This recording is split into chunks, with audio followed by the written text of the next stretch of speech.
You found a place to belong here in the circle of friends. I'm Missy, and I'm with Leanne and Brenda. And man, it was so hard to quit yesterday, Brenda, in the midst so of good. this amazing story. And the reason it's so amazing to me is we all go through difficult times. And if we're really honest, as you said, Leanne, we all doubt, we all struggle, we all, in essence, get mad at God. But I think those of us, if you've been raised in the church or you've been around church people long enough, there's a fear, and you said unhealthy fear yesterday, Leanne, of saying what's really going on. But until you do that, how can God deal with you until you're honest with yourself and honest with Him? Well, I think, first of all, thank you for having us. Brenda and I are wonderful friends. Yes. And I call her my mentor. And we, so we're really just this week having a conversation just about what it looks like to navigate our faith. And, our oldest son is 24 and has just gotten a real job, like a real big boy man job. And he's in Nevada now, but he had a real hard season for about 2 years. He graduated from Wheaton College and had a wonderful, close group of godly guys, and they'd pray over each other, and they'd have these great, debates over theology. Sometimes when they would do it at our house, I'd be like, "Are you guys still friends after this?" Because they would get, they'd be on each other, and it was just, he had this wonderful circle, like you were talking about, when you want to get to know God and when you want to get to become closer to God, you seek those people out. Well, he went through a season in New Mexico where it was like a desert. He visited churches. He really did try to find or recreate those relationships, and it just wasn't happening. It was literally like a spiritual desert. And he said to me not long ago, because he's now kind of pressed through it, but he said, Mom, I didn't want to tell you because I didn't want to worry you, but there were moments in those 2 years that I was like, what am I praying to? Am I just praying to nothing? Because it feels like God is not even there. Right. It feels like everything I've been taught and everything I've really walked out is not working when I need it to work the most. And then, it's funny how God has just done some real extravagant, incredible things in his life right now, and he's slowly. And it's slow because I think he felt hurt. I think he felt hurt and disappointed in God. Like, wait, are you not going to show up here in my greatest time of need when I feel the loneliest? Right. Like, where are you? And then God has brought.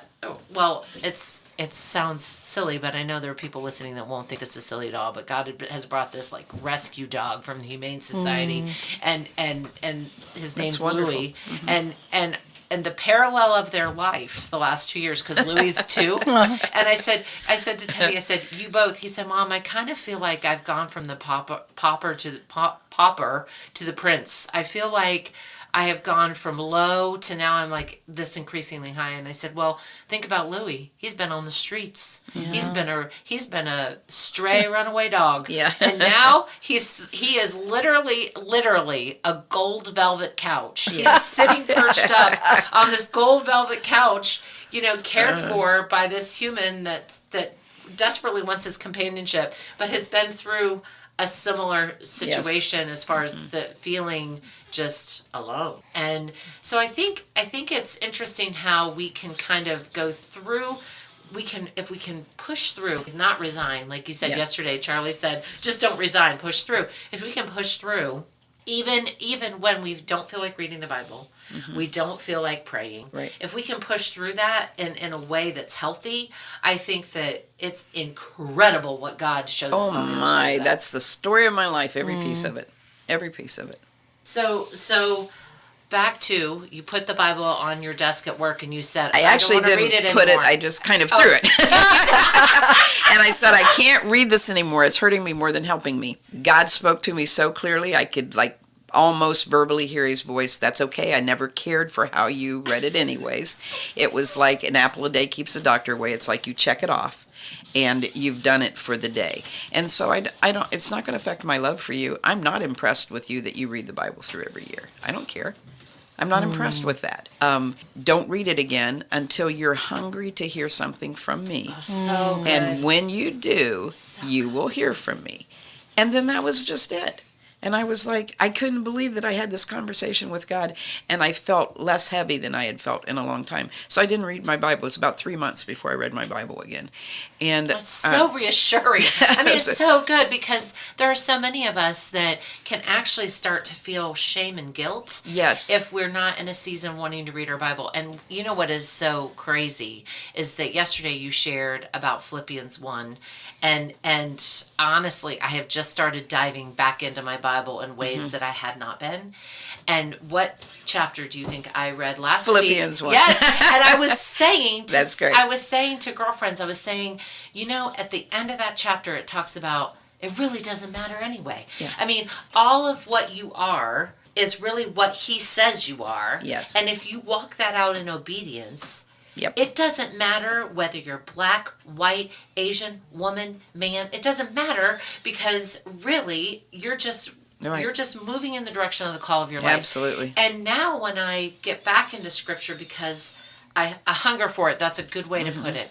I long for it, I hunger for it. I want to say, you know, I just need to read the word. I need to read the Gospel of John. I need to go back to what I know speaks to my heart. Then the words literally jump right off the page. Yeah, right. That's right. Well, my struggle was not over. My struggle was also with prayer. And for a while, but during that time when I wasn't reading the Bible, it's so great. Parents, be so faithful in taking your kids to church. Be so faithful in taking your kids to church because scriptures that I had learned when I was a child, when I wasn't reading the Bible, they would just come back to my head. They would just pop up. It's just like, you know, Jesus said the Holy Spirit will remind you. Yes. And he did. He So just gave good. it to me over and over again. So in the first part of that, I was still trying to pray. But then I just couldn't pray. I felt like God wasn't hearing my prayers and, you know, was so disappointed in that. And I had wonderful Christian friends who gave me lots of advice. You know, most of us think that really if we could be honest with ourselves, we think that having a successful walk with God is more about a formula than a relationship. You do 1, 2, 3, you do these things, and then you've got it. You know, it's kind of like turning your marriage into a contract. You know, if I do these 3 things, I've got it. And we do that with our relationship with God. And so my wonderful Christian friends, many of them shared with me formulas that I should do. One of the formulas was that I should speak in tongues. Well, I've always believed that that's, you know, a legitimate gift from God, but that he gives it to who he chooses. But I was willing to consider something else if this would work. And so they told me that you can be taught to speak in tongues, and you know they told me to say praise Jesus, praise Jesus, praise Jesus over and over again, and eventually, you know, that language, the heavenly language, would come out. And so I was desperate. I was trying, and I was repeating it over and over again, and again, I just heard God say to me, "Be quiet." You sound like a witch doctor. What are you doing? What are you doing here? You know, what are you doing here? You're begging me to be with you. You have forgotten that I said, I will never leave you. I will never forsake you. And I was in my office. This is one of the holiest moments I've ever experienced. The Lord spoke to me and he told me a story. It was just so clear, and it was a story that was almost like a vision. It wasn't a vision, but I could see it happening. You know, he told it so clearly. It's like when someone's a really good storyteller, you see it in your mind as they tell the story. Yes. Well, he was talking to me, and I could see it in my mind. And he said, I want to ask you a question. He said, suppose your daughter Rachel, and she was a young teen at that time. She was friend of the boy Reuben, who had gotten killed, that plunged me into this despair. Suppose your daughter Rachel was in a car accident, and she was critically wounded and not expected to live. She was in the hospital round the clock. What would you do? And I said, well, I would be by her bedside. I would never leave. You know, I would be there. I would eat there. I would sleep there. I would never leave. I'd get a shower and come back, but I would be there every second. I would be there. And he said, yeah, you'd do that for a little bit, but you wouldn't keep doing it. And I said, yes, I would. And he goes, no, this is a serious accident. You don't know if she's going to live or not. She's going to be there months. She's going to be there months. And her eyes are always closed. And she can't speak to you. Don't tell me you'd keep going. And I said, yes, I would. I would sit beside that bed. And he said, what would you do? And I said, I would kiss her all over her face. I would rub and massage her muscles and try to keep them strong and flexible so that when life came back into her, that she would be able to walk and move. I would do that. I would never leave. So he argued with me a little bit on that, and I kept insisting I would never leave. And I said I would will life back into her. And there was dead silence. I didn't hear anything from God, and I was like, and I actually said out loud to him, "What, are you leaving me again?" And he said, "No, I'm just astounded that you think you're a better parent than I am." And I can't even tell you what I felt at that moment. I felt like, I said, "Oh, Father." And he said, "That's what I'm doing for you." He said, "You're just in a spiritual coma right now because life has hurt you so badly. But I have never left you. I have never forsaken you. And in ways you can't begin to imagine, I am willing life back into you. And when you wake up from your coma, you're going to recognize that I have been with you. And our relationship is going to be stronger than ever because of the bond we've forged during this period of time." I wish I could tell you, no, I guess I don't, because God taught me so much through it. But it was not overnight that things changed. But by little bit, I could feel strength seep back into me. I remember the first Sunday morning that I was anticipating going back to church again. You know, I was always there. I always did my job. And, you know, I was there on Sunday morning, but I didn't anticipate worship. And he brought it, he brought it back to me. He brought all of that back to me. And so I guess I'm telling you all that to say, don't reduce it to a formula. Don't. Reading the Bible does not impress Jesus. Do you need to do it? Yes, you need to do it for spiritual food, but ask God to instill a love for his word inside of you so you don't do it out of obligation. If you're married, you know you don't want your spouse sticking with you because they have to.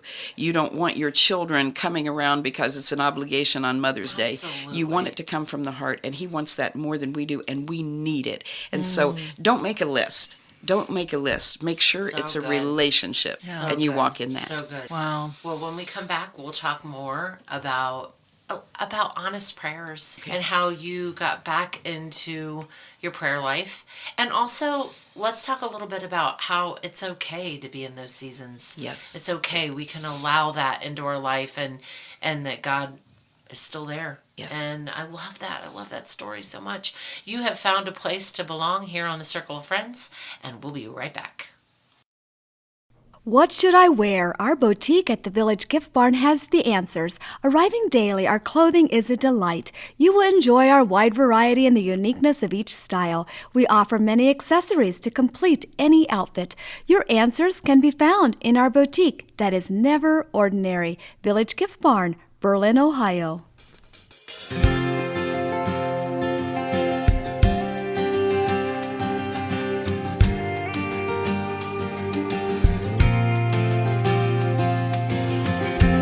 Walking in a shadowland of broken dreams and shifting sand. 'Cause I gave my heart away too many times. I didn't plan to meet you there. Your kindness took me by surprise. When grace and mercy showered over me.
a voice to feel you breathe. I'm caught up in your love for me. A heavenly embrace that covers me. I am humbled and amazed as I walk along the way. As I walk along the way, plan for me. Now I live to praise, I live to praise you. The Father's heart is full of love for me. I live to praise, I live to praise you. The lover of my soul has set me free. I live to praise, I live to praise you. We're back here in the Circle of Friends. You're with Missy, Leanne, and Brenda. And Brenda, I just have to say, I love these illustrations because I believe our listeners can connect so closely with what you're saying. You know, sometimes we hear these stories, these spiritual stories of, you know, they're the big mountaintop or the deep, deep valley. But when you go through just life and you struggle, I think sometimes it's hard for Christians to talk about that because it's not a big enough issue, or it's not, you know what I'm saying? Like, I'm just struggling with this and I shouldn't be, it's the idea of shouldn't. Right. I shouldn't be struggling with this because I've been a Christian for X amount of time, or I shouldn't doubt God, or I Do shouldn't. you know, Missy, that is so true, and that's one of the things during this period of struggle that I just talked about that God did for me. He showed me that I'm a tremendous grace giver to other people, but I didn't know how to give grace to myself. Yes. I performed for Him, and I would be so hard on myself if I failed in any kind of way. And so during that period of time, I read for the first time Chuck Swindoll's book, Grace Awakening. Oh my goodness, did it minister to my heart. I still recommend it. It's a wonderful book, and it's, you know, grace is God's riches at Christ's expense. It's something I can't pay for. It's something I can't deserve. And so, you know, I don't get more grace because I deserve it. Right. You know, Because I get more grace because I need it. Right. You know? Right. And you don't get grace and blessing because you're walking by a formula. Yeah. If you do your devotions every day, if you say, you know, if you do your definition of praying without ceasing, all those things that we've been taught in Christian foundational principles, if we reduce it to a formula, it can really start. It almost can start working the reverse in our life. It absolutely can. It's the same way, like, you know, when you're married, you love that person. If you've got a great marriage, you love that person so much. You do not have your marriage license hanging on the doorway before you go out. You don't carry a laminated card in your pocket to look at your vows and give you an idea what you're supposed to do if someone offers you their phone number, you know, and you're out. Right. You don't do that. Why? Because the relationship is so deep that how to do this is written on your heart. And that's what God said, you know, leading us away from the Old Testament laws and all of that. Galatians is so powerful on all of this. But and if you're struggling with walking in grace, I would really urge you, you know, to read that. He even says, you were running this race so well. Who caught you up by getting you in this performance routine? Who tricked you into that? And I think we get there and we don't give grace to ourselves. We think we're performing for God. And, you know, the law proves to us that we can't keep it. I mean, how many, when you say, I'm going to do this every single day for the next 365 days, how many days until you fail and then you feel like the worst Christian that ever lived? And it hasn't been a relationship anyways. God says that when the Holy Spirit comes, that He writes His law on our hearts. So good. And the sense of failure we have when we reduce it to a formula will never go away because we cannot keep a formula in a way that is satisfying. We just can't. No marriage is satisfying if it's built on rules. And neither is a relationship with Jesus. It's just not. Right. You know, I really probably, I would call it my spiritual awakening was during one of the hardest times in my life. And it was when I was praying the most honest prayers. Yes. I was praying things that I almost felt afraid to pray. Yeah. And the more I prayed them, the freer I felt, the closer I felt to God. I felt like He was saying, well, yeah, now you're being honest. You know, before you were praying what you thought I wanted to hear. Now, why in the world would we do that when we are also taught that God knows everything? Yeah. So why am I praying like formulas when He sees Absolutely. way underneath and way beyond that? And- And our lack of authenticity makes us not believe in ourselves. Exactly.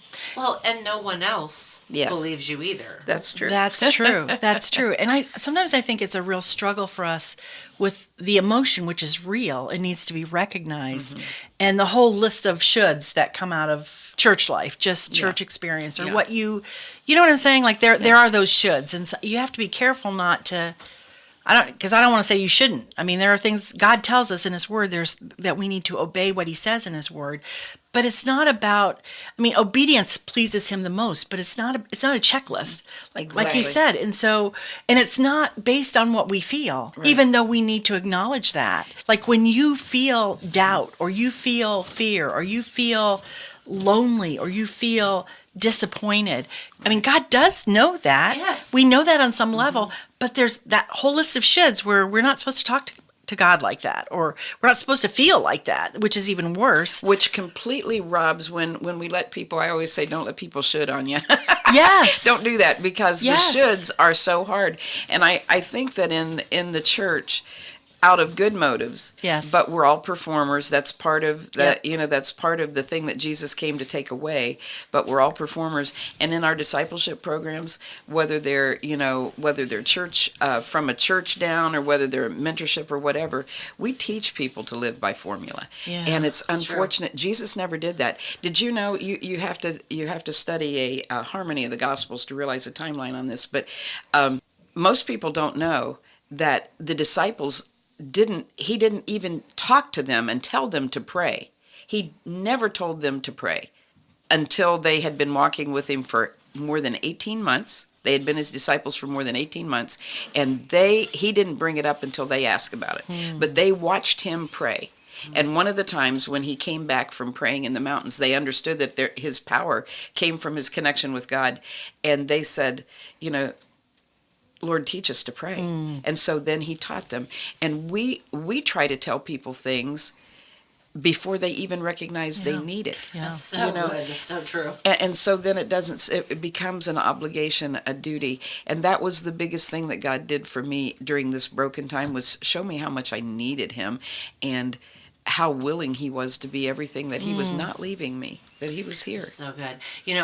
When it reminds me of the story when the man came to Jesus to heal his son, and he said, you just need to believe. And he said, I do believe, just help me with my unbelief. Right, because we all have that. Right? Yeah. Like, so when I pray now at over 50, when I pray, I'm praying more about, help me, Lord, get to where you want me to be and what your will is, because you know it better than I do. Because So good.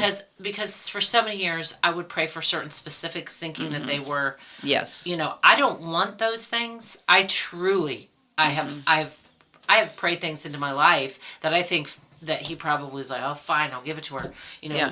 Well, he even says he'll do that. Right. That he'll eventually let you have what you want, but the psalm says leanness will come to your soul. Yeah. Yeah, so now I'm saying, I don't want this if you don't want this. So open the doors that can't be shut, and shut the doors, that Revelation verse. Open the doors that cannot be shut, and shut the doors that cannot be opened.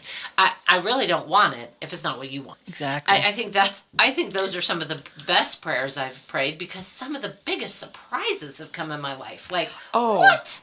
I 100%. I agree with that so much.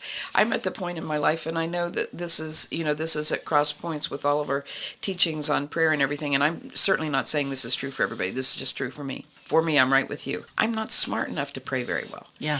I'm just not. I don't see the future well enough. And I used to. In fact, I went to the School of Prayer 4 different times, learning to pray for an hour at a time. And it's a wonderful thing. Some people, it's been very effective in their life. And, it teaches you to be very specific, to tell God. And, they tell you all the promises, ask in my name and all this kind of stuff.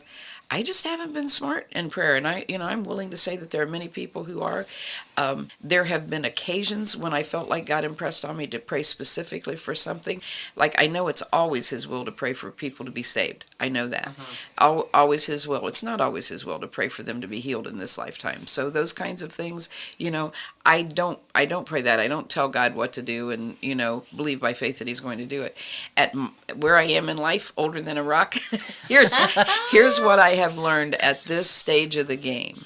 For me, not telling this for everybody, the two most authentic and most heartfelt, real prayers that I pray, and they also are the most frequent, and they are 3 words. The first prayer is whatever, and the second prayer is I say that all the time.